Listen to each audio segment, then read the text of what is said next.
अपने computer system के port को ब्लॉक करने से पहले एक बार हम ये चेक कर लेते हैं कि हमारे कंप्यूटर सिस्टम का पोर्ट जो है वो इस टाइम प्रॉपर्ली वर्क कर रहा है कि नहीं कर रहा है। तो इसे चेक करने के लिए हम सबसे पहले अपने पेन ड्राइव को यूएसबी पोर्ट में कनेक्ट कराते हैं। तो ये हमने कनेक्ट कराया अपने पेन ड्राइव को यूएसबी पोर्ट में। तो आप देख पा रहे हैं जैसे ही हमने अपनी पेन ड्राइव को अपने कंप्यूटर सिस्टम के यूएसबी पोर्ट से कनेक्ट कराया तो यहाँ पे हमारी यूएसबी ड्राइव डी करके शो कर रही है। इसमें हमने कुछ इमेजेस रखे हुए हैं, आप देख सकते हैं। ये देखिए हमारे पेन ड्राइव में कुछ इमेजेस हैं, इसे हम ओपन करके दिखा रहे हैं। ये देखें हमारे पेन ड्राइव में कुछ स्टोर इमेज है। तो इससे ये पता चल रहा है कि इस टाइम प्रॉपर्ली मेरे कंप्यूटर सिस्टम का पोर्ट ब्लॉक जो है वर्क कर रहा है, इसमें कोई फॉल्ट नहीं है। पर इसे हमें करना है ब्लॉक। तो अब इसे कट करते हैं।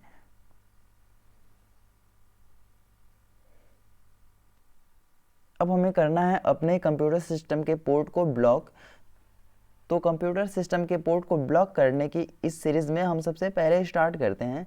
हम सबसे पहले प्रेस करने वाले हैं विंडो प्लस आर। ये हमने प्रेस किया window plus are.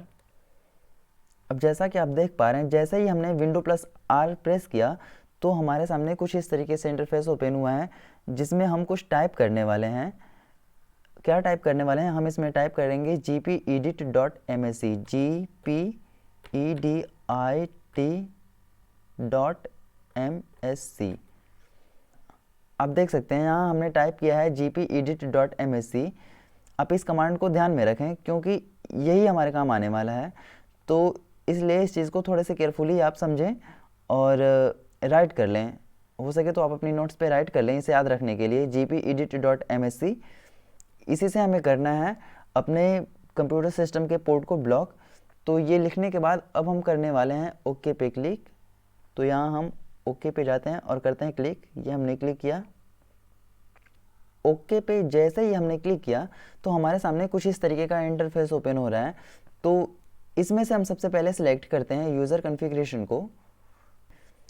User configuration पे क्लिक करने के बाद हमारे सामने ये 3 फाइलें ओपन हुई हैं जिसमें से हम डबल क्लिक करने वाले हैं एडमिनिस्ट्रेटिव टेम्पलेट्स को।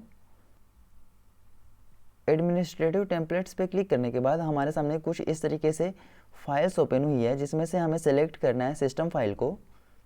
हमने सेलेक्ट किया सिस्टम फाइल पे। इसे ओपन करने के लिए हमें डबल क्लिक करना होगा, तो करते हैं सिस्टम फाइल पे डबल क्लिक। ये सिस्टम फाइल पे डबल क्लिक करने के बाद हमारे सामने कुछ ये सारी फाइलें ओपन हुई हैं। तो इन सब में जाके हमें क्लिक करना है रिमूवल स्टोरेज एक्सेस पे। आप ध्यान दें सिस्टम पे क्लिक करने के बाद हमें सिलेक्ट करना है रिमूवल स्टोरेज एक्सेस को। तो डबल क्लिक करते हैं रिमूवल स्टोरेज एक्सेस पे। अब हमारे सामने कुछ इस तरीके का इंटरफेस ओपन हो रहा है। तो जैसा कि हमें अपने पूरे पोर्ट्स को ब्लॉक करना है तो पूरे पोर्ट्स को ब्लॉक करने के लिए हम सिलेक्ट करेंगे ऑल रिमूवल स्टोरेज क्लासेस। तो हम क्लिक करते हैं ऑल रिमूवल स्टोरेज क्लासेस पे। अब आप यहाँ देखें ये बाय डिफ़ॉल्ट नॉट कॉन्फ़िगर्ड पे मार्क लगा हुआ है, तो इसे हम करने वाले हैं इनेबल। तो यहाँ हम क्लिक करते हैं इनेबल पे। ये हमने इनेबल पे क्लिक कर दिया है और इसके बाद हम करने वाले हैं अप्लाई। ये हमने अप्लाई किया और ओके। अब हम क्लिक करते हैं ओके पे। अब आप देख सकते हैं हमने जैसे ही ओके पे क्लिक किया है तो हमारा यूएसबी पोर्ट इस टाइम ब्लॉक हो चुका है। तो उसे देखने के लिए तो हमारा यूएसबी पोर्ट ब्लॉक हुआ है कि नहीं ये हम चेक करते हैं। तो यहाँ से हम करते हैं इसे कट और अपनी पेन ड्राइव जो लगी हुई है उसे निकालते हैं और वापस लगाते हैं अपनी पेन ड्राइव को यूएसबी पोर्ट में। ये हमने पेन ड्राइव लगा दी। अब अपने फाइल को ओपन करते हैं। हम क्लिक करते हैं विंडो प्लस ई। ये आप देख सकते हैं हमारी फाइल ओपन हुई है। तो यहाँ हम जाते हैं दिस पीसी में। दिस पीसी पे क्लिक किए और ये हमारी जो पेन ड्राइव है वो शो कर रही है रिमूवल डिस्क डी करके। तो अब हम इस पर क्लिक करते हैं और देखते हैं कि हमारी पेन ड्राइव प्रॉपर्ली वर्क कर रही है कि नहीं कर रही है। तो ये आप देखें इज़ नॉट एक्सेसिबल, ये एक्सेस नहीं हो रही है क्योंकि हमने अपने कंप्यूटर सिस्टम के पोर्ट को ब्लॉक कर रखा है। इसके वजह से ये पेन ड्राइव को एक्सेस नहीं कर रहा है। वापस से चेक कर लेते हैं। ये देखें फिर से वही नोटिफिकेशन आ रहा है। ये हमारी पेन ड्राइव यहाँ पे शो नहीं करने वाली है क्योंकि हमने अपने पोर्ट को ब्लॉक कर रखा है। इसके वजह से कोई भी किसी भी तरीके की डिवाइस अब इस पोर्ट्स में सपोर्ट नहीं करेगी। तो अब हम चलते हैं इसे अनब्लॉक करने के लिए। तो अब हमें करना है इसे अनब्लॉक। तो अनब्लॉक करने के लिए क्या करना होगा, अनब्लॉक करने के लिए हमें वापस क्लिक करना होगा विंडो प्लस आर। तो हम क्लिक करते हैं window plus R, gpedit.msc already उसमें टाइप है, आप देख पा रहे हैं। तो अब हम करते हैं इंटर।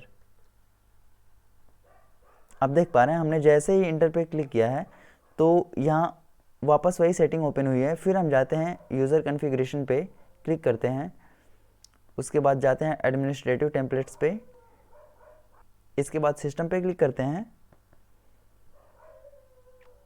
फिर जाते हैं रिमूवल स्टोरेज एक्सेसेस पे, इसके बाद ऑल रिमूवल स्टोरेज क्लासेस पे हम क्लिक करते हैं। फिर जाते हैं हम इनेबल से हटाकर जो बाय डिफ़ॉल्ट था नॉट कॉन्फ़िगर्ड करके, वहाँ पे हम सेलेक्ट करते हैं और यहाँ करते हैं अप्लाई और यहाँ ओके कर देते हैं। अब हमारा पोर्ट जो है वो अनब्लॉक हो चुका है। चेक कर लेते हैं।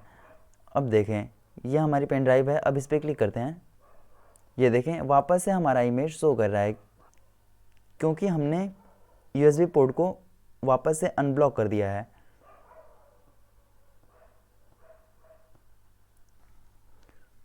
तो इस तरीके से करते हैं हम अपने कंप्यूटर सिस्टम्स के USB पोर्ट को ब्लॉक।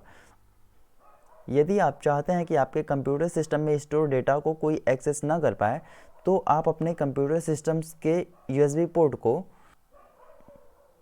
gpedit.msc के थ्रू आप अपने कंप्यूटर सिस्टम्स के पोर्ट को ब्लॉक कर सकते हैं ताकि कोई भी अननोन पर्सन्स आपके कंप्यूटर सिस्टम के डेटा को एक्सेस ना कर पाए।